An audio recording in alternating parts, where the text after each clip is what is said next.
All right, this is part 2 of the compression series. If you haven't seen part 1, you're definitely going to want to go do that. All right, so here's the link right here. Go there first.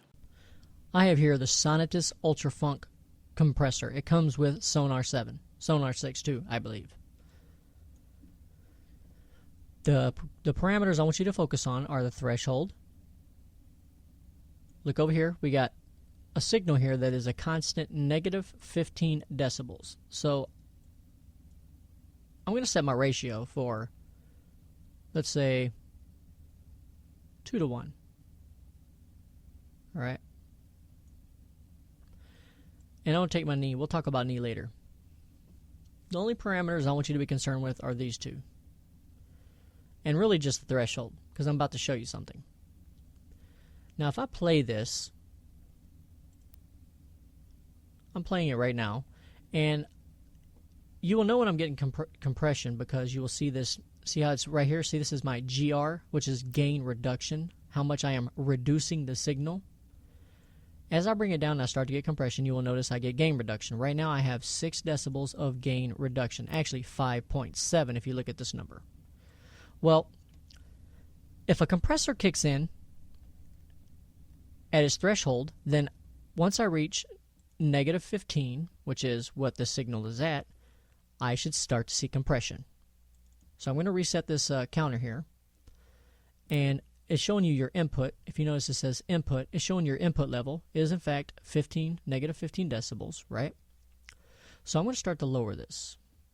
I am now at negative 7.9 decibels, and I am not getting any reduction, right?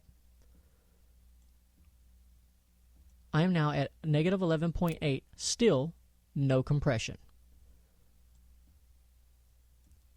I'm at 14.9, almost to 15, and there's no compression. I'm now at 15.8, and we are now getting compression. So compression has now kicked in because we have reached the threshold. Or we should say the signal has gone above the threshold. I'm telling the compressor, hey, Mr. Compressor, I want you to set a threshold. I'm going to set you a threshold negative 18.2, and I don't want anything going above that. If it does, I want you to compress it. And the amount that I want you to compress it is 2 to 1. I want you to compress whatever goes over, let's say a negative 20 threshold right here. I want you to cut it in half.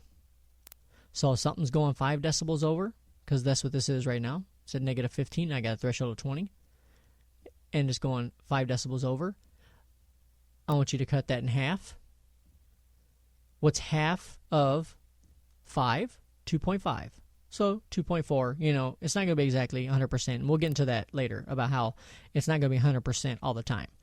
I am basically showing you a perfect compressor. This is what happens in a perfect compressor. And it's the fact that not all compressors are perfect is the reason why some people like a certain compressor as opposed to another, because of the non-linearities of that compressor that gives it its certain character and sound. Why some people like an LA2A or a URI 1176 compressor. You know, why someone likes an optical compressor as opposed to a VCA compressor. And I'll get into types later. Now, regarding knee, because this has to do with the threshold and the ratio, and they're all interdependent.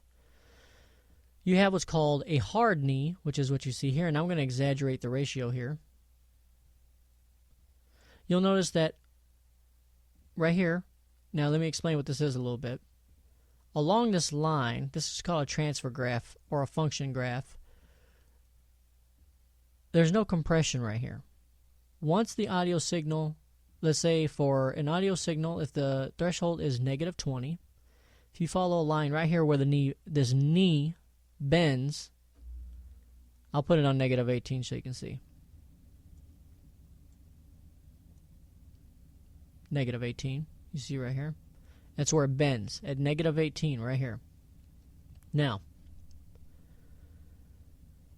if a signal is, for instance, that's specifying the threshold, negative 18. If a audio signal is 30 decibels, it will not be compressed. If it's 24 decibels, it will not be compressed. However, if it goes above 18, it will be compressed. Now the knee this function here, if you notice when I change the knee softens. It gets more of a round type look to it.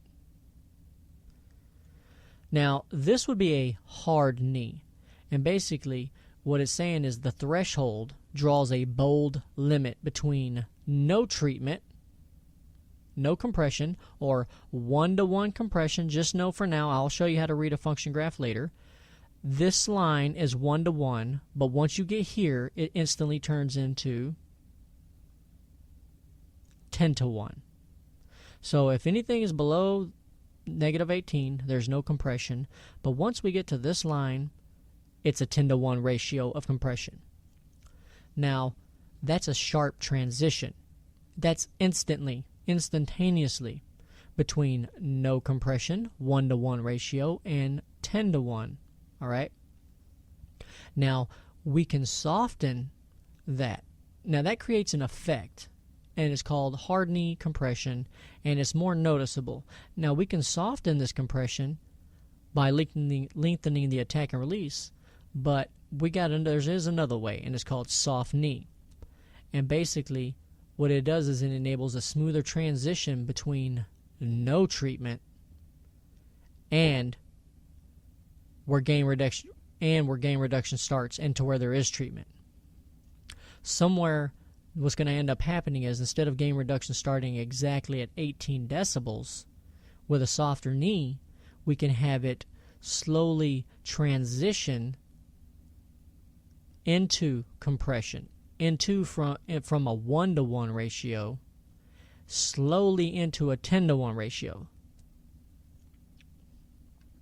So basically, hard knee toggles, TOGGLES, it toggles between 1-to-1 and 10-to-1 instantly. Now on a soft knee compressor, the ratio can gradually grow from 1-to-1 to 10-to-1. And here's an example. If I set a knee of 10 decibels, what that's saying, now this isn't 100% technically correct, but just follow me along here, is that over the range of 10 decibels, okay, the knee of 10 decibels, you could say that compression is going to start 10 decibels below the threshold. Some people like to use that definition. It's going to allow me to explain it if I use that definition. We could say that basically compression, instead of starting at -18, is going to actually start a little bit sooner. But let's use the technical idea behind it. What it really means is that over a 10 decibel range, full compression will go from 1-to-1 to 10-to-1. So it's going to go 1-to-1 right here, right? And it's going to go 1.7-to-1, which is we're starting to do some compression here, right? And then we're going to be, as we get higher, 2-to-1, and then all the way up to 10-to-1, right? Now, I'm going to use a better function graph so that I can show you that. All right, here's a function graph, and we're not going to go real in-depth into it because, again, compression is more of something that you set by ear. Now, what I have here is a 2-to-1 ratio, and my threshold is -40. All right. So basically, any signal that goes below -40, whatever goes in is going to come out. So if I go here to -50, if a signal level comes in and it's -50, if I follow this line, it is going to follow over here and be -50. So whatever the input is, the output's going to be. If something's -70, it's going to be -70. If something's below the threshold or at -40, it's going to be -40. The input's going to equal the output. All right? But what happens if something goes over the threshold? If an audio signal reaches -30 decibels, that would be 10 decibels above the threshold because the threshold is -40, but the signal went to negative 30. That's a 10 decibel range. Well, at a 2-to-1 ratio, it should cut that in half. It should basically squeeze into half that amount. So a signal that went 10 decibels above the threshold of negative 40, at a 2-to-1 ratio, only 5 decibels should be allowed to pass. Let's see if that is true. Now, from here to here is 10 decibels. So if I follow this up here to where it stops right here, and I come over here, it says negative 35.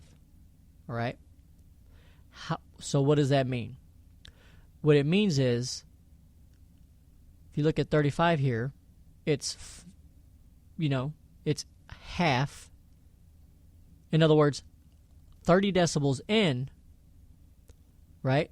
That's how much it went past. It went 10 decibels past negative 40, but only 5 decibels was allowed to go. So even though the signal would have originally went up to negative 30, it was only allowed to go up to negative 35, which is half of 10.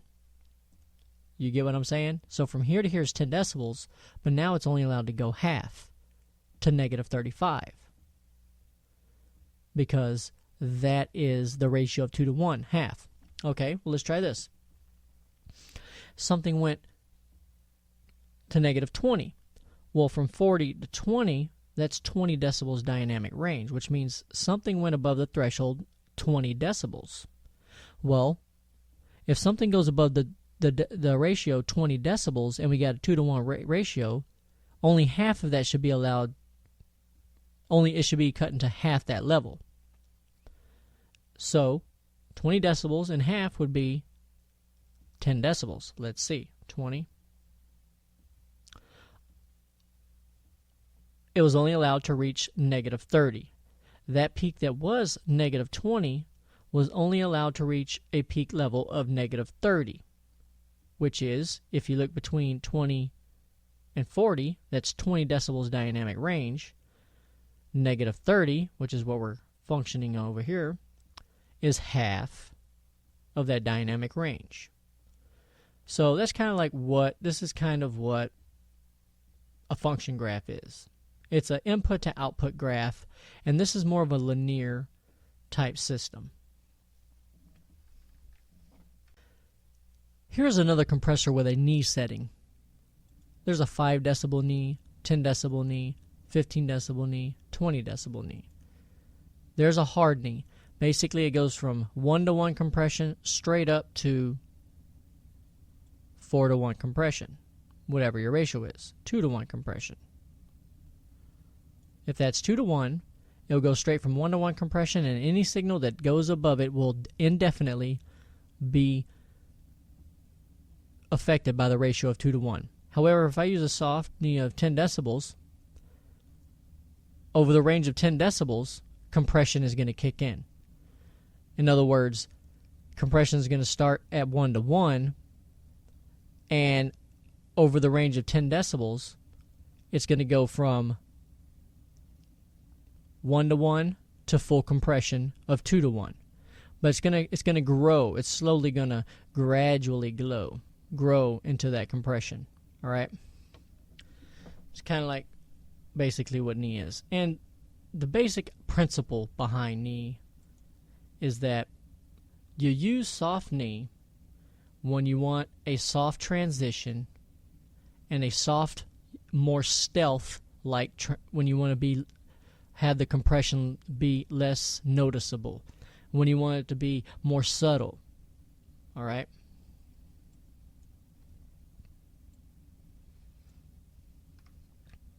Let's do a knee test. A knee test. You know how doctor tests your knee? I'm going to test this signal with a compressor. I have here the Waves R-Comp. The manual says that it has a 3 decibel knee. Here's the manual. It reads, note, the Renaissance compressor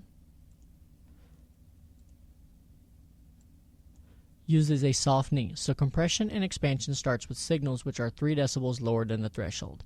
So some people use the definition of, and it's a skill way just to get the basic concept of knee as compression, if you have a 3 decibel knee, right, and you have a threshold of negative 11 here, compression is going to kick in 3 decibels sooner. You know, it's going to kick in at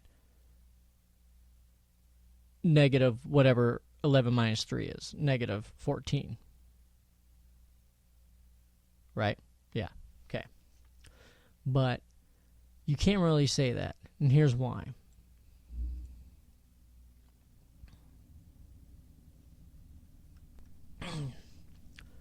And I know we're getting kind of technical here, but that's good. I'm going to set a ratio of 2 to 1. So if knee is described as, if I have a 2 decibel knee, this is a 3 decibel knee compressor. So that is telling me that compression should kick in 3 decibels below the threshold. Is that what it really means? Let's see. My input here is negative 15 decibels, as you see over here. Okay. I'm going to start lowering this threshold. And when I reach 15 minus 3, which is 12. Yeah. Okay. So when I reach negative 12, I should start to see compression, right? That's 3 decibels below. But what's this? I'm seeing compression already. What rule are they following? If I go to negative 15, however, I will see that there is, depending on my attack and release, and it depends on your ratio. It's ratio dependent. If you have a hard knee, or a high ratio, you will see that pretty much 3 decibels of compression has already taken place. So is knee mean that 3 decibels of compression has taken place at 15 threshold, at a threshold of negative 15, or does it mean that it kicks in 3 decibels sooner? No. It's different compressors use different ideas. They're all using a different basic definition, all right? Because if you were going to use that kind of definition of the knee, you would say that, well, this is kicking at negative 6. So really it's a 9 decibel knee compressor, a 8 decibel knee compressor? No. So that's just something you don't need to worry about. You don't need to get into the technicalities of this, all right? What you need to be worried about is the sound. And that's what we're going to get into next. We're going to show you how to adjust the sound characteristics with compression with these other 2 perimeters I'm about to show. But before we do that, here's one more look at knee. Hard and soft knees. With a hard knee, the ratio of compression is attained instantly as the signal overshoots. So as soon as the signal goes above negative 9, this threshold, it instantly goes from 1 to 1 compression to whatever the ratio is. For instance, 2 to 1. All right. However, with a soft knee, the full ratio is achieved gradually within a transition region that spreads to both sides of the threshold. So really the knee is, if you look at the center, if you have an 8 decibel knee, compression is probably going to start 4 decibels sooner. However, the nonlinearities of that are dependent upon the compressor. So what they're saying is, if this is an 8 decibel knee, there's an 8 decibel transition between no compression to full compression. So over the course of this, it goes 1 to 1 ratio, 1.3 to 1, 2 to 1, 6 to 1, 9 to 1, 8 to 1, 10 to 1. You see what I'm saying? If this is a 10 to 1 ratio, it gradually goes into the compression. And then it goes on to say is useful when you want to be more transparent, like often with vocals. The smooth transition between no treatment and treatment minimizes the compression effect, which in turn lets us dial in a higher ratio.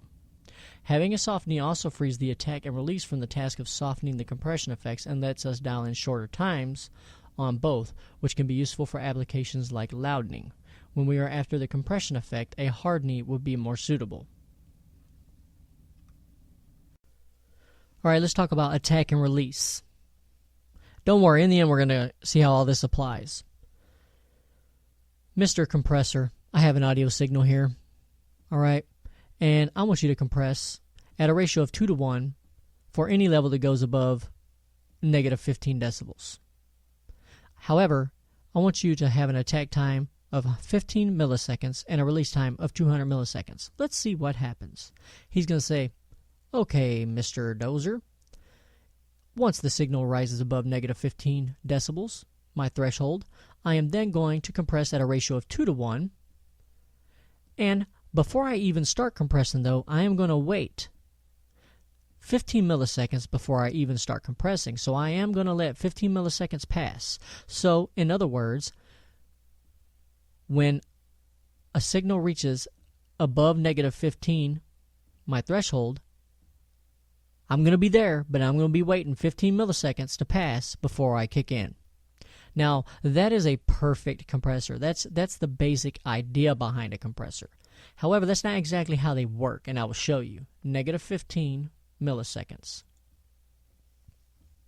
What I'm showing you right now is a test tone that I have compressed, and if it's a negative 15, if it's a 15 millisecond attack, then that means from no compression, which is right here, no compression, right? There's no compression right here. That's perfectly all the way up to 0, to full compression right here, that it should be 15 milliseconds, about right there, right? No.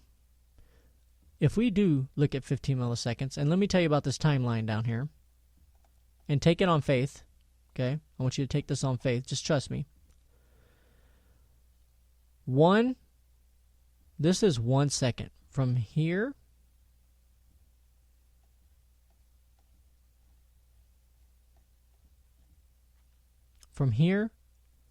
to here is 1 second. This is 1 second of time. Okay, folks? There's 1,000 milliseconds in a second. If I zoom in here, we're getting on a millisecond time here. You will see that this is 5 milliseconds, this is 10 milliseconds, and this is 15 milliseconds. This is 20 milliseconds. Well, my attack time was 15 milliseconds. However, it looks to me as though full compression was not reached just yet. Right?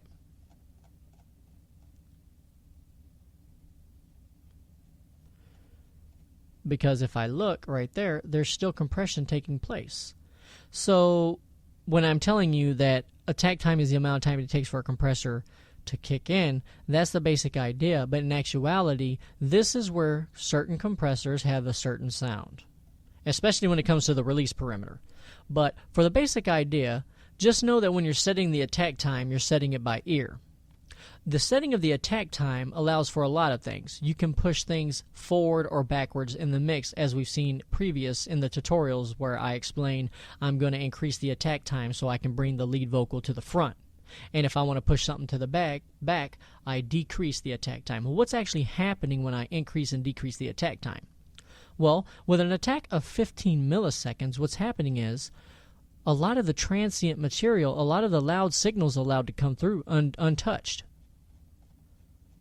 As you can see, some of it came through. Don't concern yourself with this just yet. Some of that signal was allowed to pass. If you want to get technical, and I will, since we're talking about attack time is the amount of time it takes for actually a compressor. If you know anything about electronics, which I doubt many of you do, but I took electronics engineering for a little while. I'm still in school for that. And I'm on break right now. But there's a thing called an RC circuit. And it has what's called basically a resistor capacitor circuit. And you have what's called a RC charge time or a RC constant. And what that is what's actually happening with a compressor attack time, and if you want to sound smart, you can use this, is the attack time is actually the amount of time it takes for the compressor to reach full compression ratio, 63% of that full ratio. So if I have an attack time of 15 milliseconds, in 15 milliseconds, and I have a ratio of, let's say, 4-to-1, in 15 milliseconds, 63% of the compression has taken place. In other words, from no compression to full compression, within that 15 millisecond time, right here, only 63% of the compression has actually happened. It takes 5 time constants to reach 99% compression, which is not 100% compression. So after 5 time constants, or 15 times 5, and for this example I'm about to tell you, now this is getting very advanced, okay? But we'll just do it for shits and giggles. Let's use an attack time of 10 milliseconds.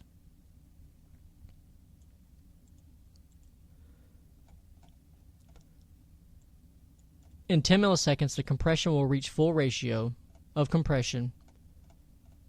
No, it won't.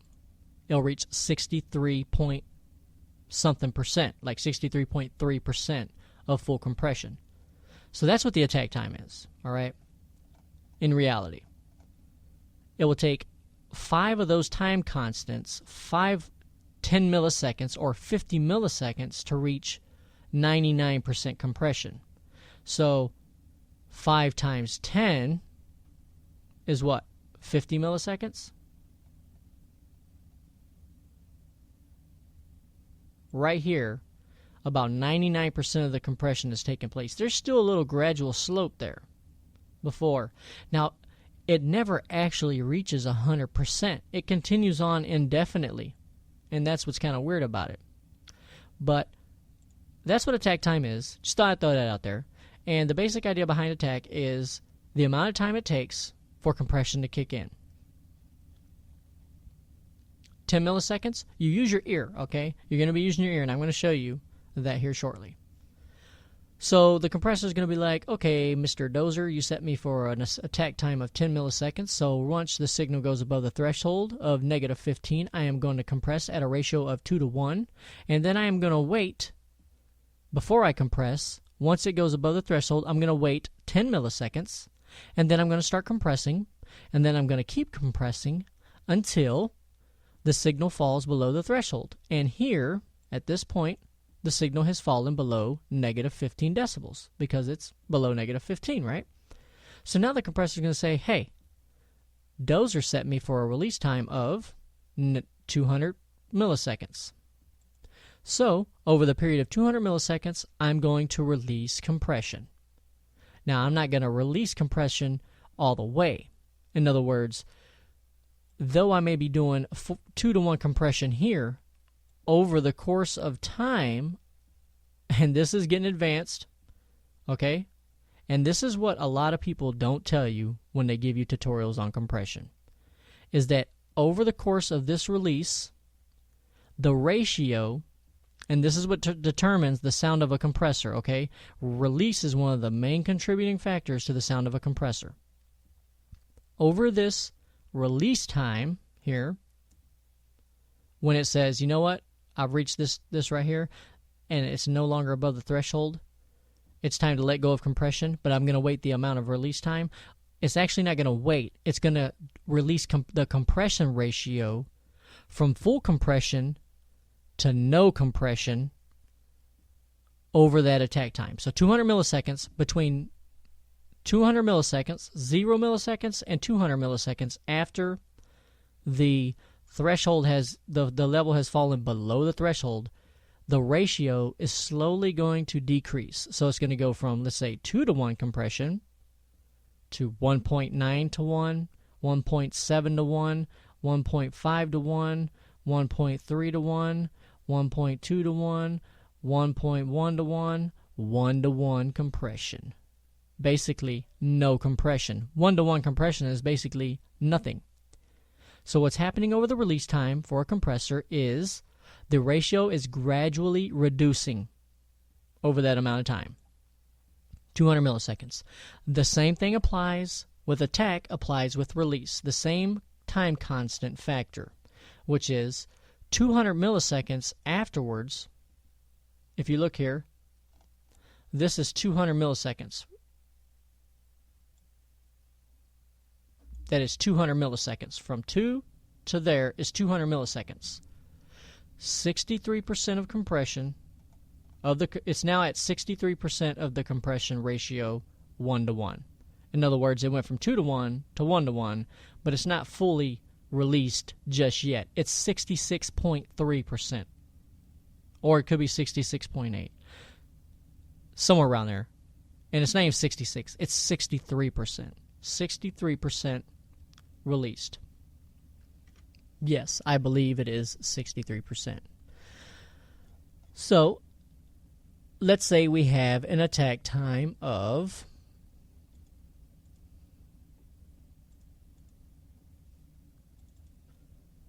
200 milliseconds. Wow, that is a big, long attack time, right? 200 milliseconds. That's a lot of time to pass. You're going to let a lot of the signal through with that, right? What happens when you let a lot of that signal through?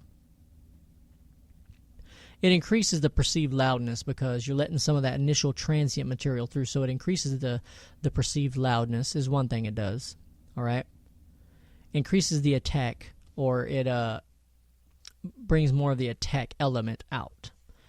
And that has to do with, it's a mixing principle, all right? So when you're mixing and you're using an attack time like this, it's going to bring something forward. It's going to change the perceived loudness. Now I'm going to click OK. Remember our little thing? 200 milliseconds. From here to here is 200 milliseconds. From here to here is 1,000. From 1 to 2 is 1,000 milliseconds. That is basically 1 second. So from here to here is one time constant, or the release time. The release time is basically a time constant.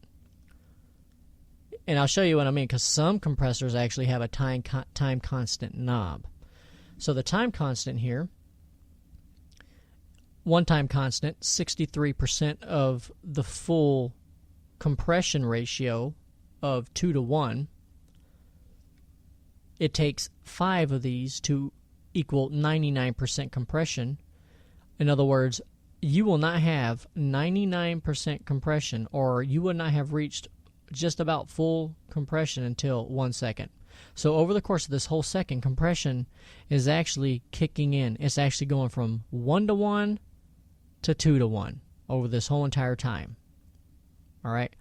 But we use time constants because we're using our ears, all right? We're using our ears, and that's how they're responding. And this is the amount of material that we're focusing on, and this is what we're hearing. Another way to look at this is that 1-to-1 compression ratio, 1.5 to 1, 1.7 to 1, 1.8 to 1, 2 to 1. Attack, release.